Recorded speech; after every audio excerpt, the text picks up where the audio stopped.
Hi friends, তোমরা কেমন আছো? তো আশা করি তোমরা খুবই ভালো আছো। তো দেখো, আজকে তোমাদেরকে বলেছিলাম শেতলা পুজোর ভিডিও নিয়ে আসবো নেক্সট, তো তোমাদের জন্য নিয়ে এসেছি।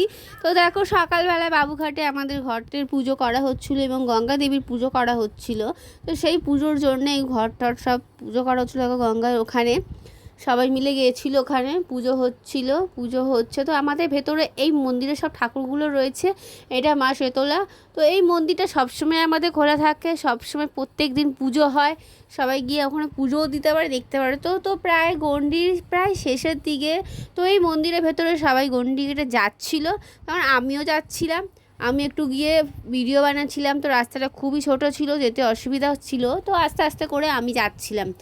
তো সবাই দেখো কত সুন্দর ফুল টুল দিয়ে খুবই সুন্দর করে সাজিয়েছে।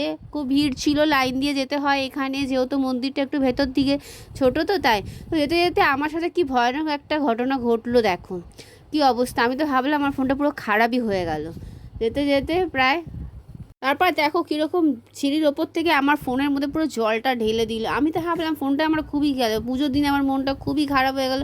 তা দেখলাম ফোনটা কিছু হয়নি। তারপর বাইরের মন্দিরে এলাম, আমরা দেখছি প্যান্ডেলে তখন মায়ের পুজো হচ্ছিলো। তারপর পুজো শেষ হয়ে যাওয়ার পরে ধুনুচি করছিল সবাই, ওর মধ্যে ধুনো দিয়ে আগুন ধরাচ্ছিল। তো তখন আমি ভিডিওটা করতে পারিনি, কারণ প্রচণ্ড ভিড় ছিল, তাই তোমাদেরকে ছবিতে দেখালাম। তো দেখো, তোমাদের যদি ভালো লেগে থাকে লাইক কমেন্ট শেয়ার করে দিও। তো দেখো, তখন একটা গোলাওয়ালা দাঁড়িয়েছিলেন। তো ওখানে আমার দিদি এবং আমার হাজব্যান্ড, আমার ভাগনা, সবাই ওরা গোলা খাচ্ছিল। তো এমনি তো খুবই গরম ছিল, তো আমি বললাম আমিও খাবো। তো খাওয়ার জন্য উনি বানাচ্ছিলেন।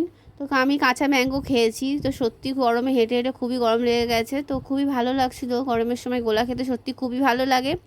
তো গোলাটা খেলাম। তো আমাদের তারপর প্রায় সন্ধে হয়ে গেছিলো তখন। এবার ওখানে চন্দ্রমিত্তিকে দিচ্ছিল, তো সবাই আনতে গেছিলো, আমিও গেছিলাম ওখানে, পুজোও দিয়েছিলাম। চন্দ্রমিত্তিকে সাথে সাথে আমাদের প্রসাদগুলো আমাদের হাতে দিয়ে দিচ্ছিল।